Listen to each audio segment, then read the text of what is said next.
All right. The balance adjustment preview. Let's hope this one's good. Let's see who we got. Ambitious Tywin. Melissa again? Melissa again? Oh my god. Kisei. Wait, really? Kisei? Fairy Tale Tenebria? Mui? Wow, wait. Chaos Sect X. Wait, I kind of like this. Alright, and the artifact Guide to a Decision and Wall of Order.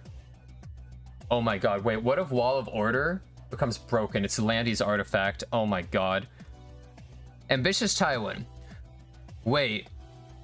So is S1 when the caster is enraged, ignores effect resistance? Oh my god, why? Wait, when he cleanses, you get enraged for 1 turn?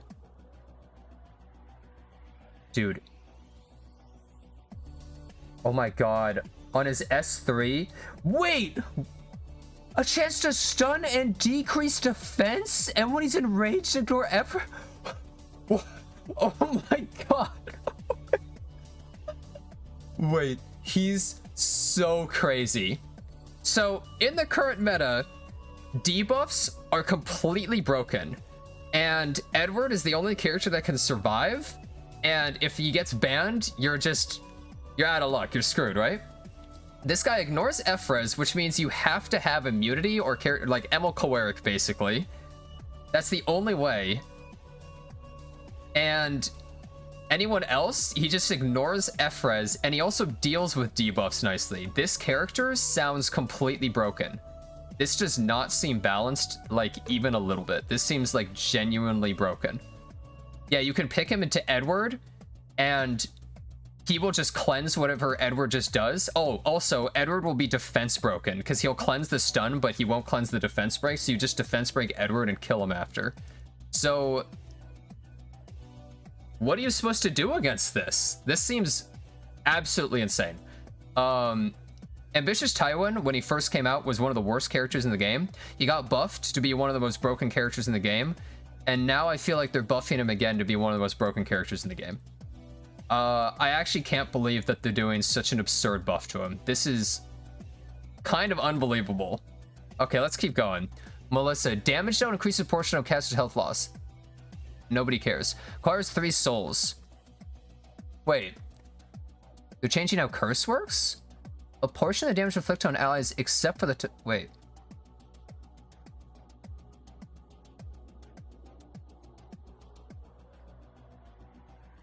Wait. A portion of the damage inflicted on allies except for the target. Wait, I don't understand. Am I dumb? What is this saying that's different? Curse damage is increased. A portion of the damage inflicted on allies by single attacks will also be suffered by the target as additional damage. Portion of the damage inflicted on allies except for the target by single attacks will also be suffered by the target.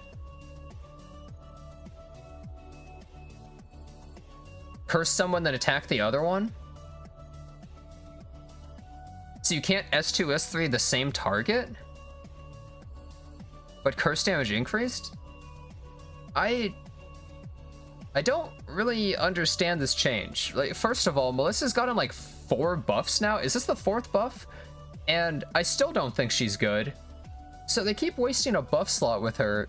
Like, can they just, instead of buffing 4 times over the course of 4 things, just like buff once and make it really big? Like, this seems really... And damage don't increase proportional to caster's health lost? I mean, okay, cool. Wow. This seems really uninspired. I don't really understand. Maximize the utility of the immortal effect. Yeah, I don't know. Kisei, damage dealt increased, barrier strength increased. Kind of a lazy buff, but you know what's funny is her S1 is one of the highest damage nukes in the entire game. And now it's really going to nuke. When you soul burn her S1, it actually does more damage than almost anything in the whole game. Oh wait, that's S2? Oh, I'm dumb. Damage don't increase on S2. Oh, that's nice for the AoE, I guess. Yeah, I guess I read that wrong. Whoops. Yeah, it's the S2. Seems a little bit odd that they're doing this at all. And Barry's strength increase. Okay, I guess. Yeah, I guess just so she can kill Edward. Does Smallgate not realize that debuffs are actually broken? Fairy Tale Tenebria. Wait. Her S1 puts redirected provoke now? She can now put decreased speed on her S2 and additional damage amount increases. So that means building a tanky Fairy Tale Tenebria can actually work, right? 75% redirected provoke. That's actually like really good because you can use that with like Dark Corvus. You could use that with Yolha. You could use that with the hell, maybe even Edward, depending on your draft, right? And decreased speed is definitely better than unhealable. That could be really big if they lose a turn and they have decreased speed. Okay. I guess that's a good change. Another debuffer that's getting buffed. Smallgate really seems to think that debuffs are weak, huh? Mui. Okay, so now she targets on S1. Punishment. So this is her S2. Damage dealt increased. Oh, okay, damage dealt increased. All skill cooldowns decreased by 2 turns if you burn it. Okay. S3 increases combat readiness of the caster by 25% per critical hit.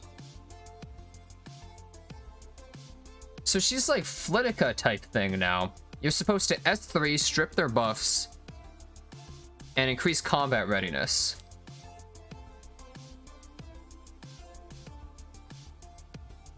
Oh yeah, and she gives attack buff to all allies.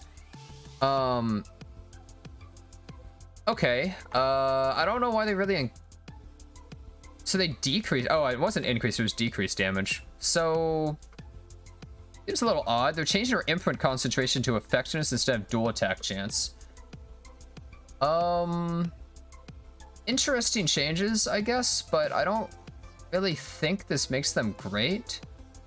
I think one of the problems is her base speed is too slow. And if she's not going first, like, I feel like what's the point? I guess she can work against something like Emil Kowarik if you built a slow one, but what's the point, really? I think it's a little silly they decrease the damage when no one really built her that way anyways. I don't really see the point of this. I feel like this is just kind of a disappointing change. Seems like a bad idea. I wanted her to get buffed, but I feel like this is a kind of poor rendition of what I would have wanted. It just screams to me a bad Flitica, and I don't see the point. She's never going to get picked over a character like Flitica either because on Guiding Light, there's just no point. And you have to crit everybody. If they have a fire unit, already you might miss a crit, and then it's like, what's the point?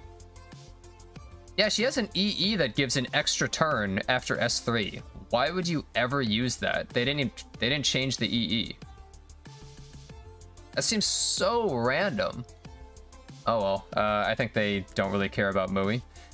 Okay, let's go to Chaos Sect Axe. Okay.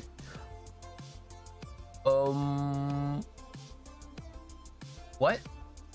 Proportional to the caster's max health. Proportional to the caster's max health. Will change? I guess that means it does more... It's a higher number, I guess? They could have just said increased damage, right?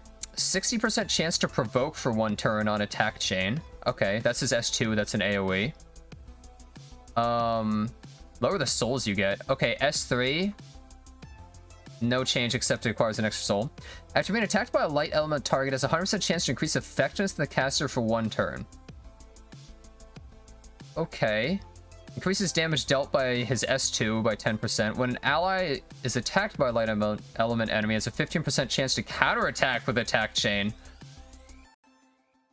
Huh. And he has crit imprint.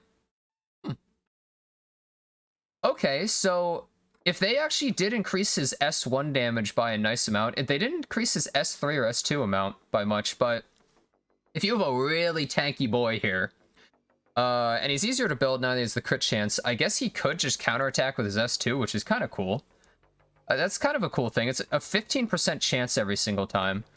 So it's less than like Elbrus and stuff, but that's kind of cool. It's kind of a cool thing. I don't really know if this is going to make him good, though. Because one of the biggest problems with him is he's supposed to sort of be like an LQC that deals with light units, but he's just really bad at it. He's always been really terrible at it, so I'm not really sure if this is going to do much. Unless light element teens become super popular or something. I'm not really sure. I guess we'll see. Guide to a decision. 15 to 30% of the caster's max health. Okay. Alright. Wall of Order. Wait. Has a 5 to 10% chance to grant increased attack greater for 1 turn. At the end of the turn, grants a barrier equal to 25 to 50% of the caster attack for 1 turn. You know, that's interesting, but there's a really big problem here that I noticed that I don't know if you guys are seeing. I don't know if anyone else has actually seen this. I don't see any text here that says that they go invisible. So I'm not really going to use that. But that's just me. Opener Landy is better now? Yeah, I guess if you use an Opener Landy with Wall of Order, then that works pretty well, right? Yeah. Because the increased odds is actually really nice. 10% per buff. That's really good. Yeah. Yeah, they're changing Mui's EE. Let's take a look. I think they changed... Wait, where did they change it? Did they just update the page? Wait, let me... Oh,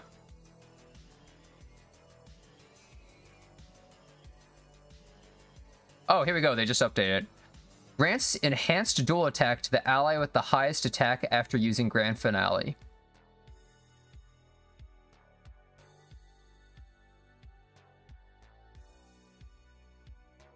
Now that's actually kind of cool. Enhanced dual attack means the next time you S1, they automatically dual attack with you. So if you're going really aggressive, you could use that on someone like, you know, with like Flan or something, and they get attack buff and everything. Kind of cool. It's interesting. The problem is I still find it so hard to use this character that I feel like it doesn't really work. So this patch just buffed 3 quite good debuffers, made A-Tywin hard punish Ed, and then they buffed Keystays so she can murder Ed better now. Yeah, basically. Let's take a look at Smallgate's reasoning for these, but... Ambitious Tywin is a highly versatile hero. Oh yeah, he's so versatile. Everyone uses him. Removes souls, dealing AoE damage. Leveraging his full potential is a challenge. More than that. So they're trying to make him more aggressive rather than just a slower control unit, but wow. There are instances where maintaining stealth before using Dark Scar proved to be difficult, and the damage dealt by Dark Scar is relatively low. That's why we're buffing Kisei. Fairy Tale Tenebria. Oh yeah, I guess she's able to use her S2 more often. You know what? If you just build a really tanky Fairy Tale Tenebria and you get to use your S2 a bunch with Redirect Provoke, that's kind of cool, right? It can only be activated once per turn, but like if she's tanky, she's able to S3 one turn, then you just spam S1. That's like... That's kind of cool. Yeah, a slower tanky F10A, that's... Yeah, also DPS F10A is better. Yeah, 100% DPS F10A becomes stronger because also additional damage there and more use in the S1, so she still does stuff. Let's see what they say about Mui.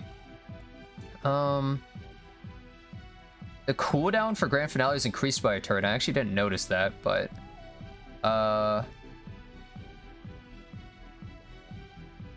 We anticipate seeing Mui in a wider range of battles and situations. Well, I would assume going from 0 to 1 is actually an infinite increase. So I guess they're not wrong about that. Yeah, and then you can exchange the EE. What do they say about Axe God? His low damage output made it difficult to use him effectively in battles. The scaling of increased damage based on maximum health will be increased, providing him with increased survivability. Wait, what? That doesn't really make any sense, but I guess building health does increase survivability, so it's a little weird. But okay, his attack scaling will be decreased. Okay. He does 0 damage right now, so is there any point in even decreasing that? Unless it's a ridiculously big health increase. It might be a huge health increase, we'll see. Let's see. He adds the Provoke, and his ability to contain light elemental heroes will be increased. Okay. I don't really understand the point of this. The only reasoning I can see is that a character like Holiday Euphine could hold Guide to a Decision maxed against Zio, and I think Zio doesn't break it. That is the only reasoning I can really see in my head for why they would buff this. It seems like such a random change otherwise.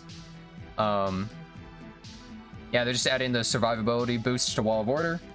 And yeah, okay, they're pretty much just saying it'll give some survivability. So let's see, what are my whole thoughts on this entire thing? Well, we don't want to forget that Crimson Seed and Timeless Anchor are also being nerfed, which is basically only affecting Apocalypse Ravi. And, you know, maybe some people use it on like Dark Corvus or other stuff. I think this balance patch is an absolute disaster, I would actually say. I would say that this probably just makes the game worse. Just strictly makes the game worse. And, you know, there's going to be a bunch of people that disagree with me. But let me explain to anybody that disagrees with me why this is a problem.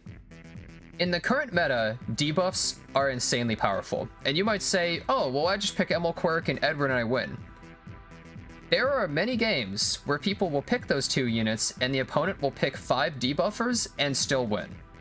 Characters like Death Dealer Ray and Solitaria and things like that can still work sometimes. And also, a lot of people will just ban Edward, and Emil Quirk's usually not enough to deal with all the debuffs. When an opponent picks someone like Bryceria, there's not actually many counters unless you can go first and use something like Flitica or Lua to stop that unit. Edward is the most popular pick versus Bryceria just to try and make it so they can't S3, but sometimes that doesn't really work all that well. Pirate Captain Flan is in at least half of my games, and as soon as they pick Pirate Captain Flan, you basically need 2 cleansers, because if you only pick 1, then they ban it, and Pirate Captain Flan controls your entire team the whole match, and you die. So, some people might say, but I don't have problems with debuffs, so, you know, I think that these are good changes, but all I gotta say is, the higher you climb, the more debuffs you're gonna see. And it starts to go completely off the rails at a certain point. So buffing Ambitious Tywin, I think he looks unbelievably insane right now. I think he looks crazy. He wrecks Edward. He's now decent versus Solitaria. He's good versus, you know, just debuffers in general, right? The fact that he can now ignore Efrez means that characters like Destina and stuff just don't work against him. They just plainly don't function against him. The only thing that can work against him is Emil Kowarik. Edward is not good versus him because he cleanses Edward's buffs, and he also just decreases defensive Edward because Edward can only cleanse the first debuff. So he'll get stunned, cleanse that, and then get decreased defense, and then you blow him up right after. So that's a bit of an issue. Yeah, I guess people have to build effect resist Ed, except this guy ignores Efrez, so that doesn't really work. So this character kind of seems like we're going to start seeing him in every single match, but maybe this is just a knee-jerk reaction early on. We'll have to see. I think more people are going to play really aggressive, though, so that they don't have to fight Pirate Captain Flan and Ambitious Tywin every single game. Because that's really the only way to avoid it, is playing aggro to cleave, right? Melissa change. I think that Smilegate decided that Melissa is who they buff when they have no clue who to fill the balance notes with, and they have like a quota. And so they just throw Melissa in there with a bunch of subpar changes that nobody cares about. I wouldn't even be surprised if next patch, or like in like 2 or 3 more balance patches down the line, they just revert the curse change and be like, oh, but its increased damage is still added or something like that. Like just the most like random things, and oh, more souls added. Like it's such a waste of a buff. Like if you're not going to make Melissa good, just stop buffing her. Kisei change. I like Kisei. Really small changes, kind of uninspired. Doesn't really change her usability much. Like, this isn't going to suddenly make me be like, oh, now I can pick her in these situations. It's kind of just the same. She's just a little better at what she already did. Pretty bland. Fairy Tail Tenebria change. This actually seems pretty big. I think tankier Fairy Tail Tenebrias, or maybe even like DPS ones, actually are much better now, because she's a constant threat with S1. That's huge, being able to do redirected provoke, just controlling people.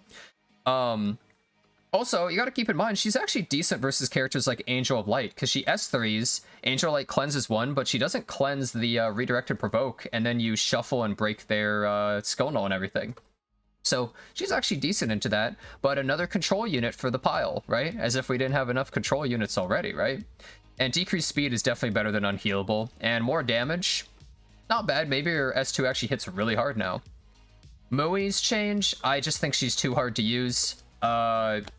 It's kind of cool, I guess. I like the idea of this. I think if this character was buffed like this, like maybe a year and a half ago, we would be like, whoa, this is really cool. We get to do all this cool stuff. But now, I think the game has gone to the point where units are too fast. Zio instantly stops this unit. Most other Guiding Light characters, Emo Lilius, all those things either outspeed her or just disable her. If you're not invisible and you don't have some crazy skill set and you're super fast, it doesn't really work, right? She's not going to be easy to use. It's a cool idea that she gets to S3, give dual attack to an ally, and then S1, or you get the option to S2 and like stun them. But realistically, I don't see this happening. You're going to S3, you're going to miss on their Aiden, and you're going to miss on their Edward. You're going to get 50% CR, do nothing, give attack buff to your team. Aiden's going to counterattack you, stripping your attack buff, and you're going to cry. And you're going to be like, why did I pick this unit? Because realistically, you just can't pick that kind of stuff anymore. The game has changed to a point where you can't do that anymore. That's why Ran became so much less popular. You can't just throw out a big AoE S3 and pray to God that everything works out, especially when you're an elemental character, like a green character. And if they pick a red character, you're just like, oh boy, I might miss like 2 to 3 units, right? Kind of a problem. Axe God, I like these changes. It's kind of cool. Now, I would say his entire changes come down to, what is this? It's in green, it's in increase. They're decreasing his attack scaling for some reason. This better like straight up double to triple his health scaling, because right now it's horrible. Keep in mind also, this is only on his S1, right? Oh wait, no, this is on his S2. So they're only increasing his S2 damage, right? His S3 damage is not super impressive, and his S1 sure as hell is not impressive. So this disconnect better just nuke people, or I don't really see him working all that well. But who knows? I guess we'll see. This change doesn't make much sense. Wall of Order. Well, at least they didn't pull a Guiding Light with us, right? Where it's suddenly like, oh, I don't have this artifact, guess I can't play. It's better. I guess, yeah, it is good for opener Landy. Not sure too many other characters would use it. But it's actually decent now, especially against, like, Arrowell, right? Because assuming there's light units and she has Escort, then maybe there's, like, up to 5-6 buffs or something. A pretty good chance to get Greater Attack. Not bad at all. But, yeah, that pretty much concludes the balance changes, I guess. Gotta say, kinda disappointed. Not looking forward to this debuff meta, but thank God it's gonna be preseason, so who the hell cares? Oh well.